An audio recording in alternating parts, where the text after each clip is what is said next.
And in the case of political deja vu, three strikes is back on the menu for the coalition government. A automatic prison sentence for people once they have three cases brought against them. Joining us on the program, Tasha McGill.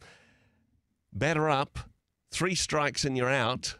Haven't we been here before and it was a dumb idea then and now it's back again? I don't know. Maybe that's just my opinion, Tash. Welcome to the show, by the way. Thank you indeed. Tell me, is there ever a time when three strikes are out does apply though?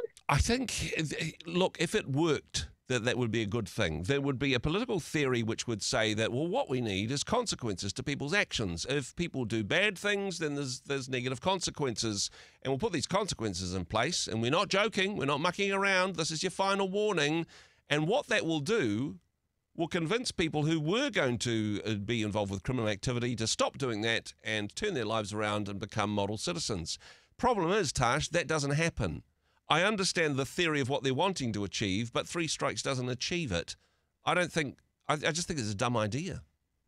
Well, the difficulty is that it's actually ingrained in human nature, isn't it? Oh, yeah. I mean, let's divert back to childhood, because the question has to be, why does this keep coming up? Yeah. Why is this such easy political ground for not just one, not just two, but all three members of the coalition? All three parties actually campaigned on bringing three strikes back. Yeah. Outrageous. But the trouble is there's not actually evidence that three strikes works, but there's a huge amount of human instinct that compels people to believe that it should. And I'll take you back to childhood when I say, when your little brother or your sister pestered you when you were a kid, did three strikes apply? Well, if you do that one more time, exactly. Hold on, I'll you get stop you. it. If you do that one more time, I'm telling mum, that's it. I'm off to that. Yeah, exactly. Or, the third time you scribbled with crayon at your grandparents' walls, perhaps the third time you accidentally forgot to go to that class at school and the next thing you know, there was a letter from the dean. Yep. The trouble is that the human condition kind of demands and expects that ultimately justice should be served and you'll get yours. And I think that's why we keep coming back to this political kind of, it's a softball politically, Yeah. right? There's a whole bunch of people who can say, right, because they're pushing three strikes back through, they're going to take us back to that, hey, tough on crime. That's going to answer the bigger problem. I actually think there's something else going on here, which is the coalition government is not trying to solve the justice issue or the crime issue with reverting three strikes, bringing three strikes back. They're trying to solve a bigger problem, which is being seen to achieve things that make people feel more secure and make people feel like there's more justice. Yep. People who are feeling hard done by in the world, people who are feeling outraged that perhaps the cost of living, the ongoing crime in the streets, it's got nothing to do with them. It's the pesky little brother and sister that just needs to be told off good and proper and get their ducks in a row. I think that's actually what's going on. And that's why this continues to be such a soft sell, because it appeals to the broken kind of Old Testament justice desire in each of us, right? That ultimately there should be a reckoning and, it should all be fair and square. At the end of the day, everybody should get theirs. And if you do right, then you're okay. And if you don't, then, you deserve what you get. I think that's... Yeah, I was going to say there is a sort of an Old Testament vibe to it. Well, I would change that around and say perhaps people's misinterpretation of what the Old Testament is. But actually, I'm not against justice, but I'm not sure justice is being served here. And I do get the fact that if people feel safer in their communities, if they feel like that they're the good guys, of course, and the bad guys are being punished, and they're safer because the bad guys are locked away, then people get voted back in again. I get that. But I suppose the thing that concerns me is what happened last time we had this piece of legislation, is you get people crushed in the process. And this has continued to happen under governments of all stripes and colours, actually.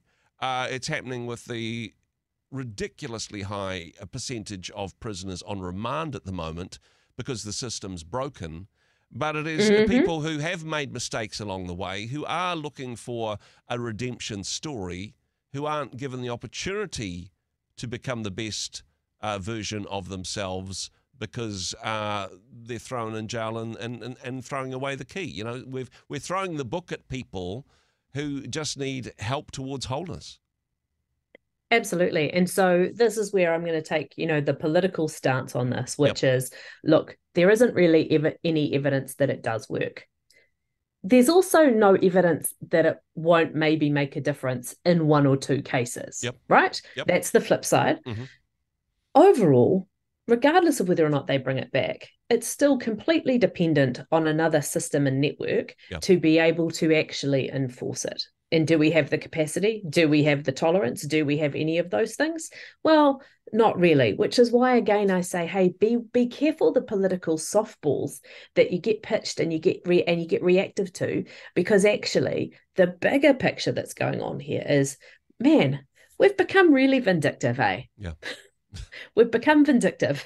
And so we've got to be careful when it comes to the other decisions that we make and the other things that we let get passed through. We've got to be really careful that we don't let a vindictive type of humanity overtake us in the way that we respond to and also, talk about our attitudes towards, real issues of crime and justice that we are facing. Yeah. And actually, look, I don't want to take political sides from a faith perspective on this, but it is understandable when people are hurting that some people that are hurting are going to be lashing out and wanting other people to be hurt as well. That's what the criminal justice system is supposed to protect against, I suppose, the worst excesses of that.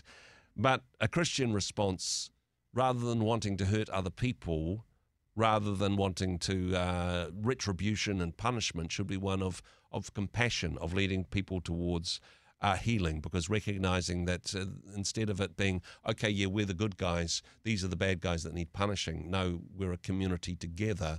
There's brokenness at all levels. Let's help each other to be the nation we want to be. But that doesn't look very good as a slogan on a billboard when you're wanting to get elected back again, right? Well, I think it's always a really good and important thing to remember that whilst we are not the ones in government, we are the ones who have the power to make a difference on our own streets. So maybe that's the best place to start. Hey, Tash, appreciate your insight. As always, thanks for joining us today. Hey, thanks very much for joining us in the Garema studio. Thanks very much for watching the interview. It's kind of nice to have an audience, actually. And if you did like what you watched, then do give us a like, do give us the thumbs up. And if you'd like to see more interviews like that one, or perhaps even better, subscribe and those interviews will come straight to you. Don't forget to turn on your notifications, and we'll see you in the next one. Cheers.